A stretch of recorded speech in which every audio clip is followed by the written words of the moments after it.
Está de volta ao segundo bloco, TV Tati SBT, programa na Rota com o Leandro Salgado, e programa que traz música, entretenimento, mas hoje a gente está trazendo utilidade pública para você com o meu amigão Dudu Marino, Douglas Marino da Silva. Esse cara aqui estava conversando sobre o seu sonho do show. Do show. Que você falou que ia convidar o Leandro Salgado. Não faz isso, não. Não, vou fazer sim. Remaremos juntos, diz a música. Remaremos juntos. E você falou que não canta bem sim. Não, cara, pegou de surpresa, já começa cantando. Quem vai cantar mais, vai cantar mais. Boa.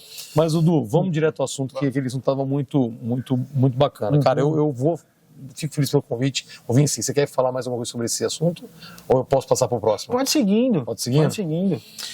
Você estava falando sobre, como é que chama lá quando você sofreu um acidente, o que acontece? Como é que... Pulsão de morte. Pulsão de morte.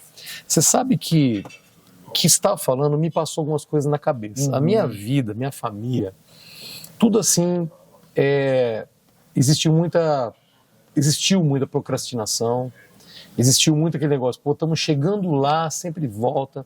Essa semana eu estava com a minha esposa e falei, Thalita, a gente precisa realmente, tudo que a gente começar, a gente tem que terminar. Perfeito. Mesmo que não vai dar certo, mas a gente tem, porque as pessoas, hoje não sei se é cultural, mas as pessoas largam muito.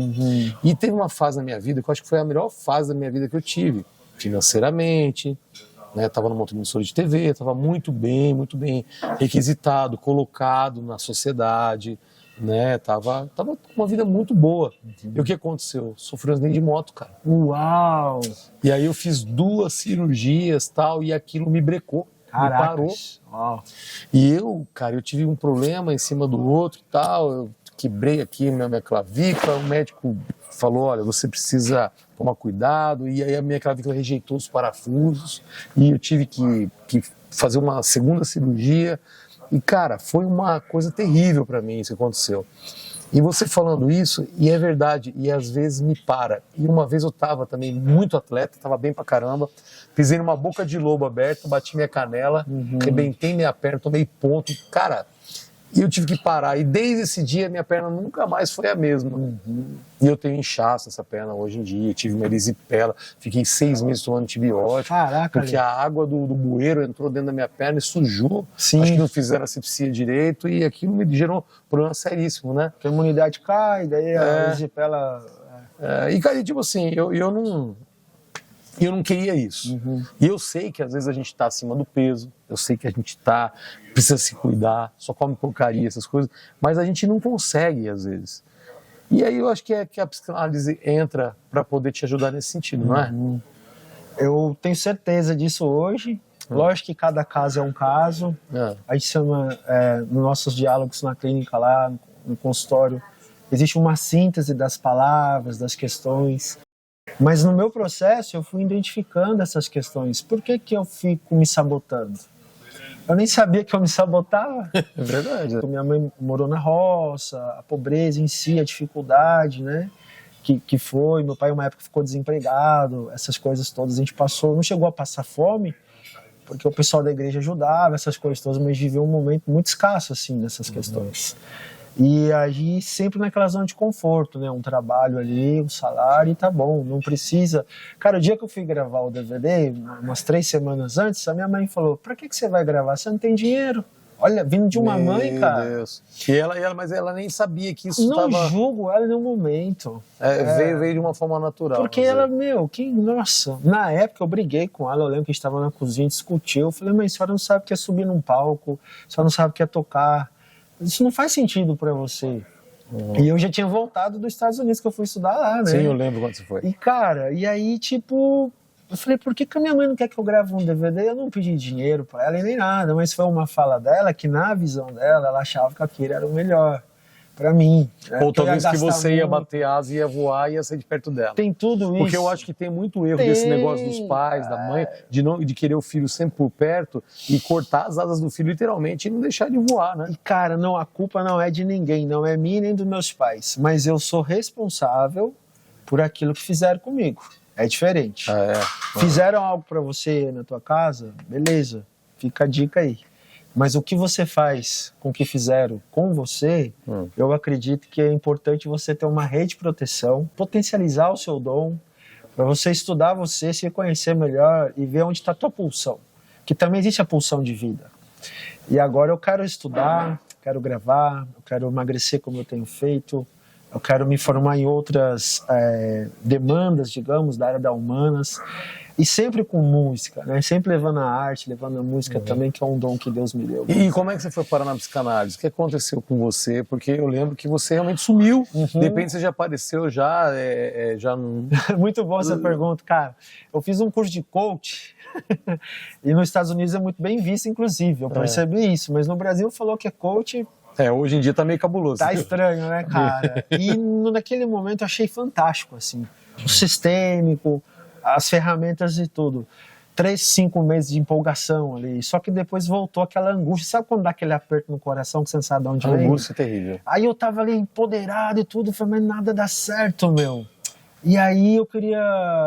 É até engraçado. Esse minha mãe tinha um sonho de ser psicóloga. Ela não tinha condições de fazer faculdade. Falei, vou fazer uma faculdade de psicologia. E de repente eu conheci a psicanálise e me apaixonei. Cura através da fala. Esvazia a xícara, porque no set analítico tem 3 pessoas lá.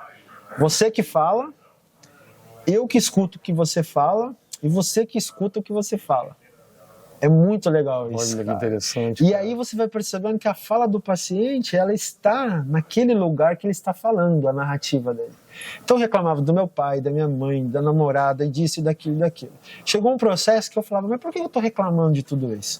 Hoje, cara, minhas terapias assim, professor, eu quero gravar um DVD, eu emagreci, a caminhada, a natação, a hidroginástica, futebol de salão, meu inglês, a graduação em neurociência, a graduação em filosofia. Aí ele olha assim, olha, você não fala mais do seu pai aqui. É uma prisão psicológica, onde o cara fica arraigado nessa coisa do pai. A narrativa, a tua narrativa mostra onde você tá, cara. E eu suspendo todo o julgamento. Caraca. É muito legal, Leandro, porque você fala, uma vez, cara, eu ficava reclamando do meu pai, né? Aí o meu analista falou, Du, mas por que você vai lá? Eu falei, cara, sabia que não, né? Uma outra vez uma namorada me traiu. E eu chorando, indignado, eu queria matar o cara, aquela coisa toda. Foi passando o tempo, ele deixou viver aquele luto, indignado, aquela revolta, aquela pulsão. Faz mal pra gente, cara. Muito mal. Depois ele fez a pergunta matadora, que tem a hora certa de você perguntar. Engraçado, quem traiu foi você? Falei, fui eu. Foi ela, né, no caso, né? Acho que foi um ato falho aqui que existe também, porque eu já traí também, não tenho vergonha de falar. E aí, cara, ele falou assim, quem traiu foi você? Eu falei, cara, quem traiu foi ela.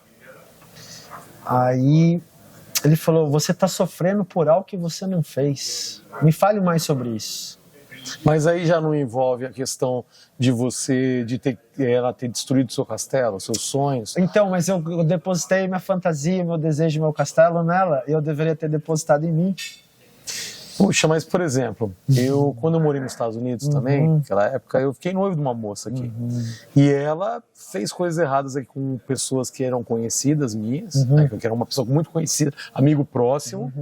E eu não soube, eu vim embora, eu fiquei numa depressão tão terrível, não consegui sair disso por muito tempo, porque eu acho assim, tudo bem, eu tinha planos com ela, a gente ia fazer eu não coloquei meu castelo nela, eu coloquei o sonho numa vida a 2, né? Cara, foi muito difícil pra mim, cara, muito difícil. Mas é o seguinte, pessoal, tô abrindo aqui meu coração, né? Daqui a pouco a gente vai chamar o terceiro blogger, que estão falando que já tá acabando aqui já, mas... Já tá virando uma sessão de terapia. Então se você... já vou falar aqui, se você tá vendo esse programa e tá sentindo que você precisa realmente de uma terapia dessa, que eu acho que todo mundo precisa de terapia, eu acho que todo mundo precisa, viu, Dudu? Cara, fundamental. É o meu ver, sim. Já fala com o Dudu, porque, obrigado, Dudu, eu vou fazer terapia com você, cara, porque isso é importantíssimo. Você tá falando coisas aqui que tá me abrindo a mente pra um monte de coisa. Eu tenho certeza que tem gente que tá sentado na sala agora e falou assim, pô, esse cara aí falou um negócio que mexeu comigo aqui, né? Então, é um programa de música, de cultura, né? E a gente tá falando sobre música e no terceiro bloco vamos saber aonde que a música entra nesse negócio. Perfeito, tá? perfeito. Sai daí não, terceiro bloco volta já já, nem pedir pro Dudu cantar nada, o papo tá tão bom. Tá tudo certo. Vambora. Até melhor. Sai daí não, voltamos já já.